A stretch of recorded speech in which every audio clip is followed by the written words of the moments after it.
In this session, we are going to talk about unsupervised machine learning. Now, we build up that what we have done till now, and then we will move on to the unsupervised machine learning. Now, to start off with, we started off with data cleaning, data preprocessing, data visualization, and then we move on to machine learning. In machine learning, we go with two different techniques, classification and regression. In regression, we talk about a problem where we have a continuous variable that we want to predict, and in regression, we talk about something that we want to classify. Like we have multiple categories and we want to do classification. Now, in both of these problems, we have a clear-cut problem that we want to tackle. Like we want to predict this particular variable, right? But when we come to unsupervised machine learning, we don't have that particular variable that we want to talk about. Okay. Like in the classification problem, we did a problem that we want to understand someone is going to get a heart disease or not. But now in unsupervised machine learning, we don't have that. We just want to introduce patterns in our dataset and we want to recognize or get some insights in from our dataset. Okay. And today we are going to start with a supervised machine learning model, KNN, that's also known as K nearest neighbors. And then we will move on to unsupervised machine learning and we will discuss the model K-mean clustering. Now, why I choose both of these in a single session because they are almost similar. And when you appear for some kind of interview for data scientist position or AI engineer position, so you get a lot of question between these two because they might confuse someone if you are working on both of them. Now let's talk about K nearest neighbor. Now in K nearest neighbor, we deal with both kind of problem. We can do the classification problem and we can do the regression problems. Okay.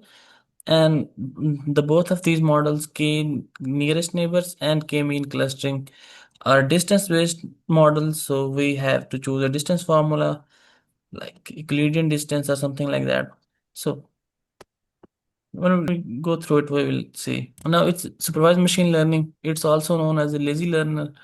Now, why we call it a lazy learner? Because whenever we work with machine learning models, we try to train a model, and based on that model, we get predictions, right? But in K nearest neighbor, we did not we don't train any kind of model, or we don't have a model to start with. So what we do is let's talk about it. Now, for example, we are trying to discuss that we're trying to predict the heart disease. Either patient is going to get a heart disease or not. This is a simple process for K nearest neighbor. We store all the training data points, like we have all the data, rows and columns and all that. We calculate the distance from every point. Okay, let me make it a little bit more simple. Now we're talking about KNN, and in KNN, we do have our dependent variable, right? It's provides machine learning model. It works as we talked about decision tree or random forest or logistic regression or any other model. Okay, so we have an X column and we do have a Y column. Now we plotted the columns and this is our scatter plot, and if we have a new point, for example, we have a new point at X for something like this, and we need to identify that either it's for diseased one or not diseased one, or any kind of classification problem. If you're talking about yes or no, so we have to identify either it's going to be yes or no. Now in k-mean cluster in k nearest neighbor, what we have to do is we have to specify the number of k. Okay, now k is a parameter in the model that we need to identify or we need to provide it. And for example, if we say we are assuming that k is equal to 3, now if we are talking about k is equal to 3, what we are going to do is each point in our training set is going to calculate the distance from other point. Okay, and based on that we specify the category to this particular point. Now if we are specifying k is equal to 3, it means we are talking about the closest 3 points, and for example these three are the closest points, right, to this particular point that we want to predict. And now if these three are closest point and this is our data set, we know the label for these 3 points, right? For example, this represents yes, they have a disease. This also represents yes, they have a disease, and this represents no. If we are talking about a classification problem, we will go with the majority word. For example, if two are yes, so this is going to be also going to be yes. If two are no, this is also going to be no. Okay. And if it's a regression problem, we just take the average, and based on that, this will be the average of that particular circle. Okay. And now, so we can adjust the number of k. We can increase it, we can decrease it. And since we are going to calculate the distance of the point with each other, that's why we have to be specific about the distance, like what formula or what technique that we're using to calculate the distance. The most standard one or the most used one is Euclidean distance, that we will see the formula. Now we said that we do not train a model in KNN. Why? Because we are not actually training a mathematical equation or something like that. What we are doing is we are doing on point calculations. We are taking the distance of all of them, and then we are just comparing it with the closest point, right? So that's why Yes. we don't have a pre-trained model that we're using. And in different models, like in logistic regression or in decision tree, we calculate the beta naught, beta 1, beta 2. After that, we just have to multiply them with the calculated values, right? But here we have to go through all the distances, and based on that, we get the prediction. So that's why it's a simple Mhm. model. It's also a lazy learner. Lazy learner basically means it takes a lot of time if we are working on a heavy data set. And also, Okay. it has no assumptions. Okay, it's a non-parametric model. In statistics, when we have a model with no assumptions, it means it's a non-parametric. Like if we are talking about linear regression, x and y must have a linear relationship, right? And so we see that different models have different assumptions, but this in KNN we don't have any kind of assumptions. Now, key concepts: number of k, that what we want, the closest neighbors, the distance matrix, we are going to go with Euclidean distance. Now, again, we are in the machine learning circle. Either it's supervised machine learning, unsupervised machine learning. So we are heavily going to be dependent on sklearn package or scikit-learn package. Here we are importing our packages. The most used one is going to be, for the moment, is going to be sklearn.neighbors import k neighbors classifier, k neighbors regressor. So these both are KNN, but for classification and regression problem. And rest are the same that we discussed in almost any session. Now here we're going to use a function make classification, basically a function also present in the sklearn package that helps us to create a data set for demo purposes, like this, like for teaching or any kind of thing. Okay, Mhm. we need a data set with 300 sample and two features. Now if we take a look at the data set, we have these two features, feature 1 and feature 2, and that's what our dataset looks like. In dataset, we have two classes. Training set have 210 rows, and test set have 90 rows. Now, since we are talking about the distance and we are talking about the k is very sensitive thing. Like for example, if we are talking about some kind of problem where the points are very close to each other, right? So k, value of k, we will adjust the value of k according to our problem every time we are working on. Like there is no standard value for that. Like if we are taking a very small value for the k that's going to be sensitive to noise, okay?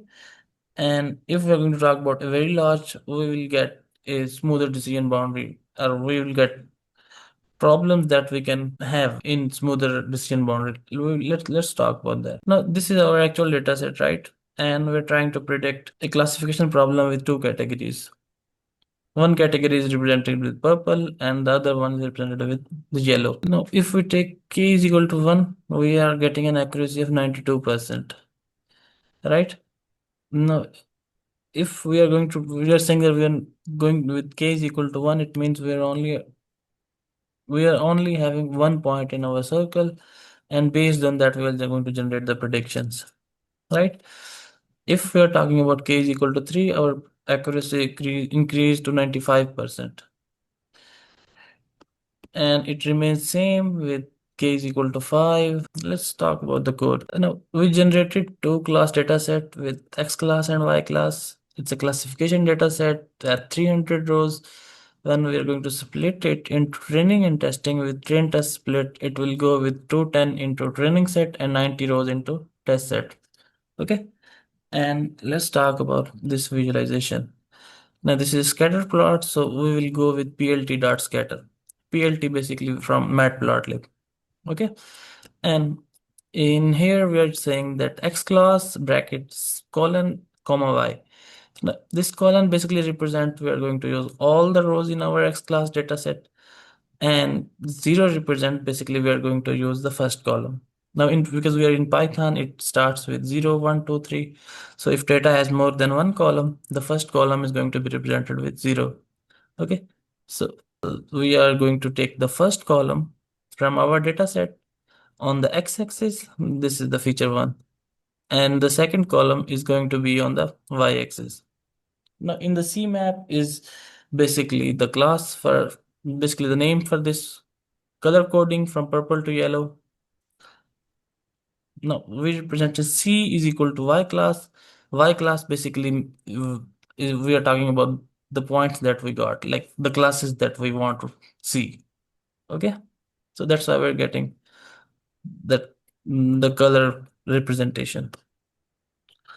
Alpha is 0.7. Alpha basically means the transparency level of our point. So if we increase it to 1, we will see more solid points.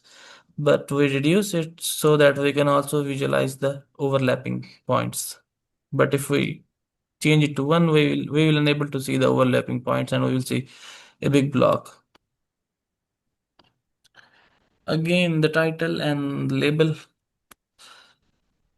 Now let's move on to the second code. Now in this code, what we did is we're trying to use KNN model, but with different k values, like 1, 3, 5, 7, 9, 15. So that's why what we did is we created a small array of the numbers like 1, 3, 5, 7, all the points that we want to use in the k nearest neighbors. Okay. And we initiated a empty array for accuracies, because when we run the model, it will use this array and it will save the values in it for accuracies for all the models with above k values. Again, we go with the subplot because we're going to plot every graph in a single plot. Now we are creating a for loop. In for loop, we are saying for basically it will iterate over all these values like 1, 3, 5, 7, 9. It will train a k nearest neighbor or k nearest classifier, and with the k value of is equal to k. Now what is k? K is basically the values in this array. So for the first run, it will go with the 1, then with 3, 5, 7, 9, 15. Okay. And when we initiate our classifier, after that we fit it on training and testing data set. That's exactly what we are going to do here. And based on that, we will just generate the predictions on the test set and we get the accuracy score. Okay.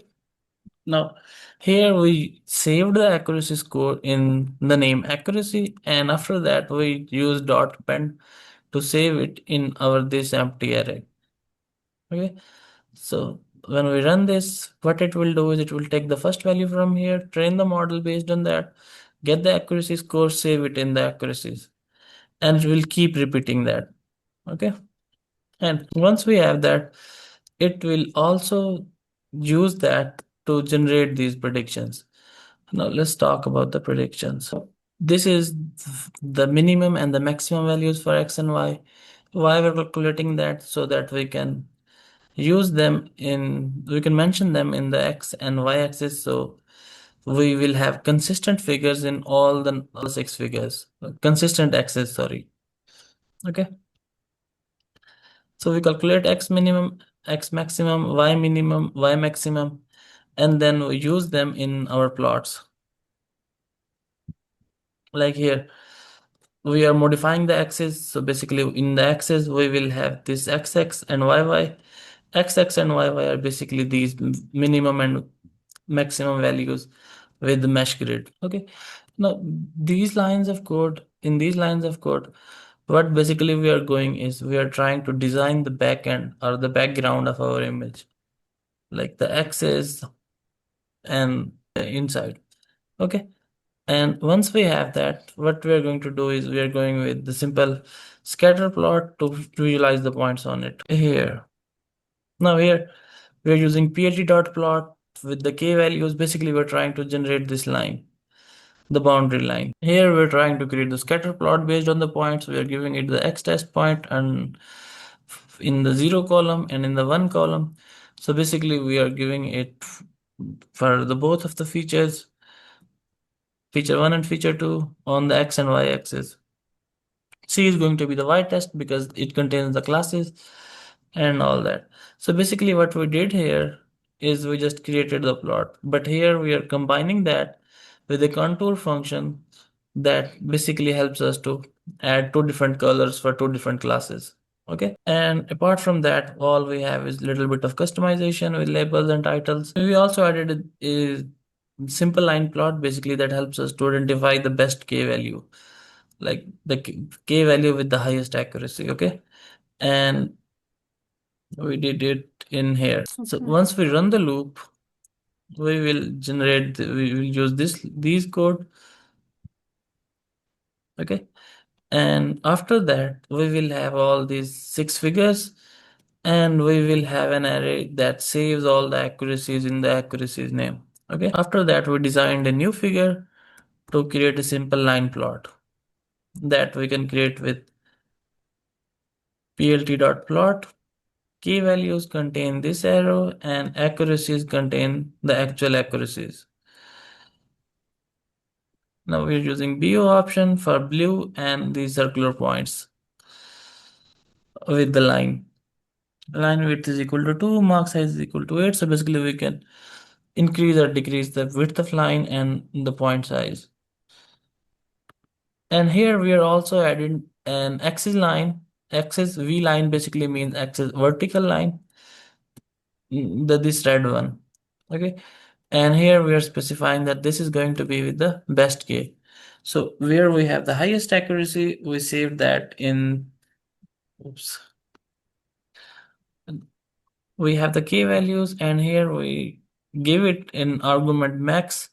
Basically means it go through the accuracies, and where we have the highest accuracy, save that k value in the best k. Okay, and here we are getting it into the 3. So we created a vertical line in the red color with the dotted style, and we labeled it the label with f string best k is equal to. So basically that represent this legend, best k is equal to 3. Okay. Okay. Yes. Now here we again did the KNN but on a different data set. Again, we are going to go through the same test, split, scatter, applying standard scalar and a k loop for different k values. Okay. We get a confusion matrix. Based on the confusion matrix, we can see that we only predicted 2 wrong classification, rest of them are correctly identified. We get the best k value around at 9. Okay, now let's talk about the second model that we're going to talk about, or unsupervised machine learning. So basically, unsupervised machine learning means grouping similar data points together. Okay, we don't know that we are going to go through 2 different categories or 3 different categories. All we need is to group the data on the similar properties or similar nature. It is used in the dimensionality reduction. It is used in the association rule or anomaly detection. Like if we have a data set related to some banks and some transactions are very shady looking or very similar in nature, we can identify them with the K-mean clustering. And if when we're talking about machine learning, there is no specific kind of problem for specific model. Like if we're talking about classification problem, we can use any kind of classifier. We can use logistic regression, decision tree, KNN, any kind of model. But when we are talking about in the in the unsupervised machine learning, now if we are talking about the classification, yes, we can do that with the k-mean clustering. But here we don't know that how many different categories we are going to get. Like if we're talking about some bank data and there are some people that do all their transaction at the night time, right? And some do in the evening and some do in the morning. So based on that, we can split the data set into three different categories. But this is not limited to that, so we can use it in any kind of problem. Now it's Okay. used in customer segmentation.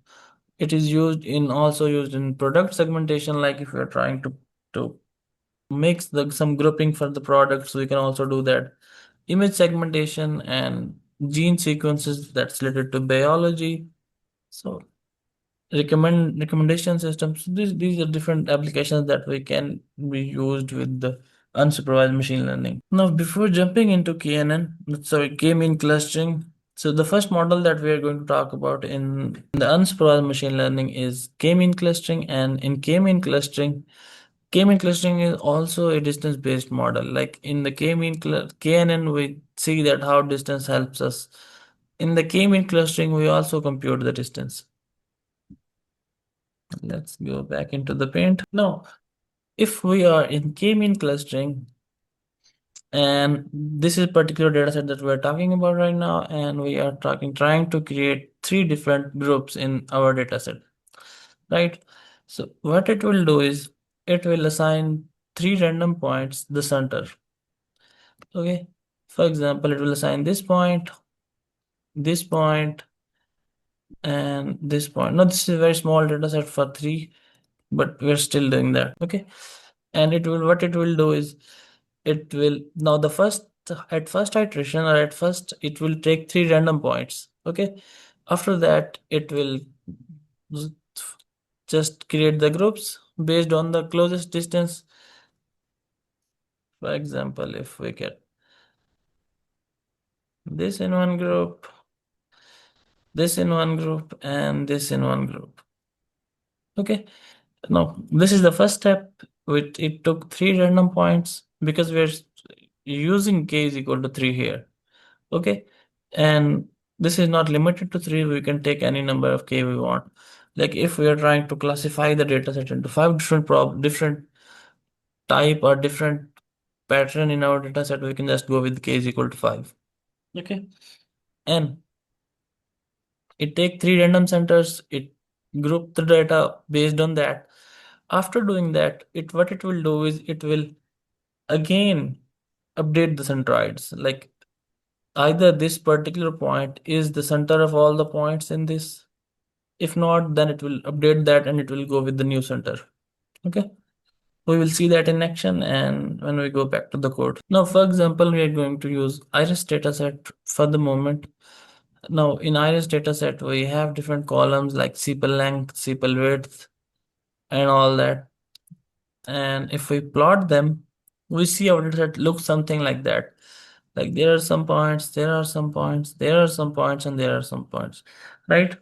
Okay, so we are in the last 10 minutes. If we're talking about the k-mean clustering, this is different data set and this is different data set. Okay. This is Okay. synthetic data set that we just created to see the problem. This is a real world data set that we have in the iris form. Okay.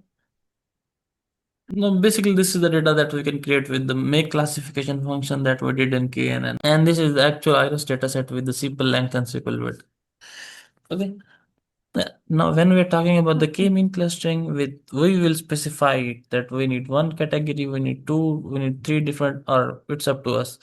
For example, if this we are talking about this graph and I'm specifying k is equal to 2, right?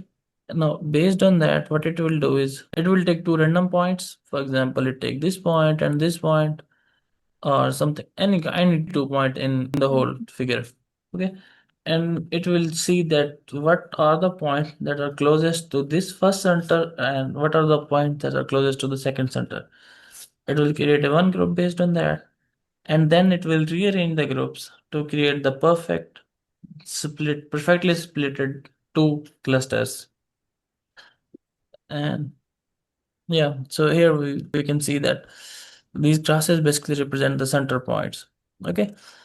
At first, it took some random points, and then it will update the points to get a perfect centers. And how it basically get the perfect centers? So basically, it calculate the errors, and it keeps calculating errors with new centers until it cannot reduce the error anymore. Okay, so this is a simple process.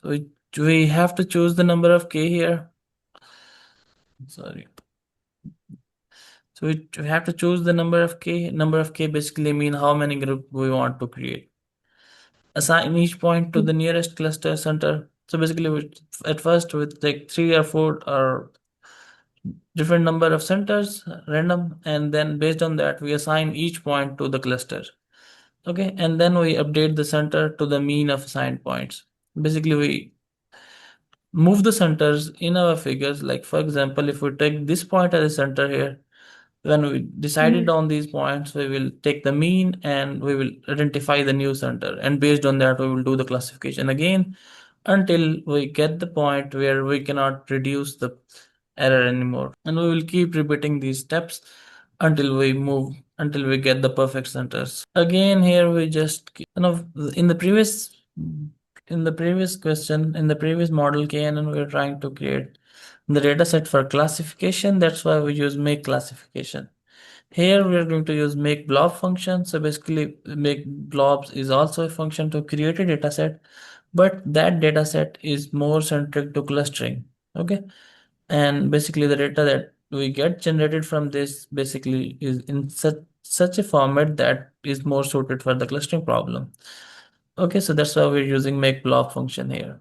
Number of samples, centers, features, and all that.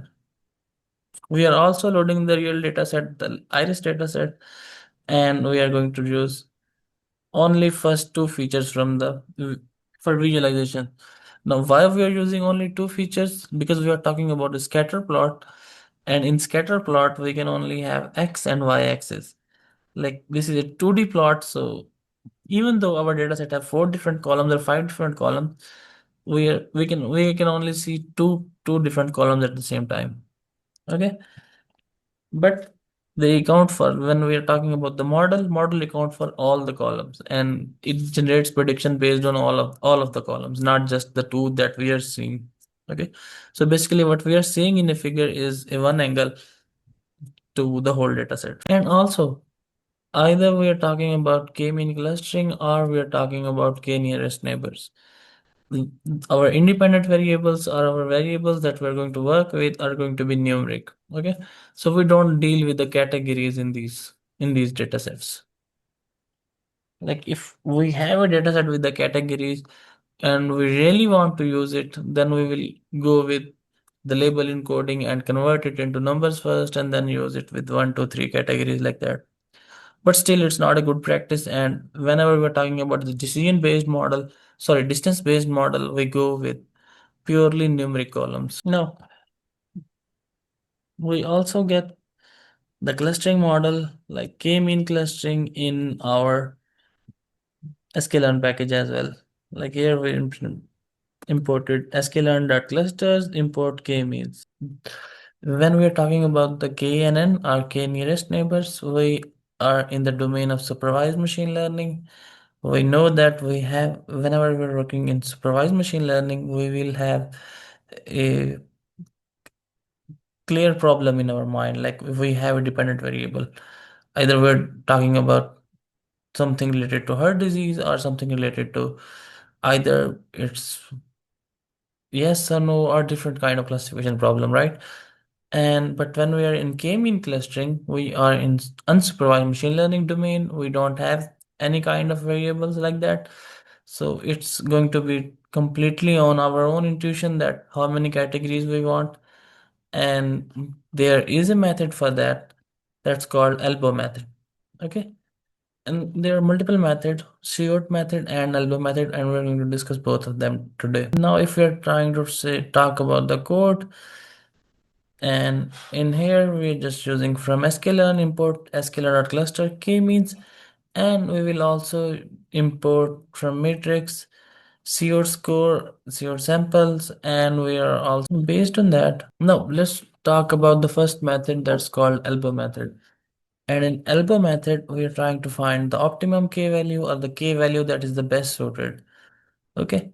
And the thing is that we're trying to do is we're trying to find the best k, and it's a simple approach. Like we are going to say, take a range from 1 to 10 or 1 to 15 or 1 to 20. We get the model for all the points, and we are trying to reduce the within cluster sum of square. Now, within cluster sum of square is basically a mathematical formula that basically represent how well formatted our clusters are. Less numbers represent a better cluster. Okay. Like if we are talking about k is equal to 1, we have this thing is equal to, we have such a higher number, but it reduces with 2, 3, 4, 5, and up to 10, we reduce it as much as possible, right? But we need to understand that we don't want to we just need an optimum k value. Like if we have a k value, we have such a big WCSS number. But with 2, we see a significant decrease, right? And with 3, we also see a significant decrease. But from 3 to onward, the decrease is not significant. And if we take a look at the whole picture, it looks something like elbow, okay? Like a human elbow. And so that's why basically it's called elbow method, okay? So we have to select the point where we see that after that point we don't see a significant drop. There is a drop, but it's not going to be significant much, or a smaller drop, right? So based on that, we select the optimum k value. No, the question is why we need to select the optimum k value, right? Now, if we take a look at this particular data set, we can clearly see that there are going to be 4 different clusters, right? Now, if someone that didn't see that visualizations and he wants 10 different clusters or 10 different groups in our data set, and he tried to use k-mean clustering with k is equal to 10, but the results are not satisfactory because we have a clear pattern of 4, okay? And this data is more suited for k is equal to 4 or k is equal to 3. Like this big one is going to be single cluster 2 and 3. There is no point that we can get a k is equal to 10 or k is equal to 7 from this data set, right? So that's why we must be specific about the k value that will give us better results, okay? And for that we have elbow method. Now if we take a look at the code, it's going to be simple. Now here we define a functions. If you don't want to define a function, that's also totally fine. Okay, let's talk about this function. Here we have a data set and max k value. Data set that we're going to provide that we want, and max k that in this figure there are going to be maximum 10. If we increase it to 20, we will see that our figure will be from 1 to 20. We are using k range. Range basically means from 1 to max k plus 1. Why plus 1? Because in Python it starts with 0. So if we are trying to get a clean 10 here, we have to add a 0 as well. Like there are total 11 because we have a 0 in it. So that's why we're adding max k plus 1. Again, we're just creating a loop. In loop, we are using our model with number of clusters equal to k. That is going to be from 1, 2, 3, and all that. Okay, k mean to select the model, fit the model on our data set, and then we use, again, last time we use accuracies. Here we're using inertias because WCSS is also represented as inertia. WCSS basically sum of squared distance, like it's the distance that we have in the points, sum and then squared. And we're trying to basically minimize that distances. So the minimum number we can get is basically the better number. Again, we train the model, we fit the value, we fit on our data set, and we save the value in the empty array that here we have inertias. Okay, and once we have that, we plot that model, and we will keep updating our plot based on each run. Like first plot will point this point, then this point, then this point. When we have all these, we will just go with the best k value and add this vertical axis line that we did here in our data set. Okay, now that's what we call elbow method, and here we just go with the significant drop that we have in our data set. The second method is cohort method, where we calculate a cohort score, and based on that we decide that either we should have the value of k is equal to 1, 2, 3, or any other number. Now it basically represent the it's a measure basically how similar a point is to its own cluster compared to the other clusters. Now, it basically we get a number from range -1 to +1. If it's 0, it means point is on the border between the clusters. So basically, if we are talking about something like this cluster and this cluster, so basically the point is closer to its center, with the higher number it will get. Like for example, if for this particular point it will have a COT score close to 1, like 0.9 or 0.85 or something like that. But if we are talking about some point like this, that's or on the border of these two clusters or something in between, so their score will be something like 0.01 or 0.02 or something like that. And if we are getting a minus score, it means basically we are getting this particular point is wrongly predicted and it should not be in this particular cluster. Now for this analysis, we don't have to do any kind of manual stuff. We get a pre-built function in our sklearn package, COT score. Okay. After fitting our model, we will just calculate its COT score and we can get the predictions based on that. Based on that, we get the best k value for that. Now, COT score basically represent that how better our clusters are or how compact our clusters are. Now, if our data set is suited for 3 clusters, right? But we take the value of 10, all our clusters will be random or more on the loose end. That's why we will get a low COT score for that. Okay, so that's the whole theory in our k-mean clustering and k-nearest neighbors. And if we talk about the code more, most of the code is similar, but in these two models, we are significantly more using the loops and how we're handling the arrays. We are using a loops that update the array with new values, and it also create the plots based on that. Okay. And rest of the code is similar, that we choose a function from sklearn, we import that, and we use that to fit a model. Like if we're talking about something like logistic regression, we will go with changing from k-mean to logistic regression function, and then we will just use it instead of k-mean. Okay, so that's it for this session.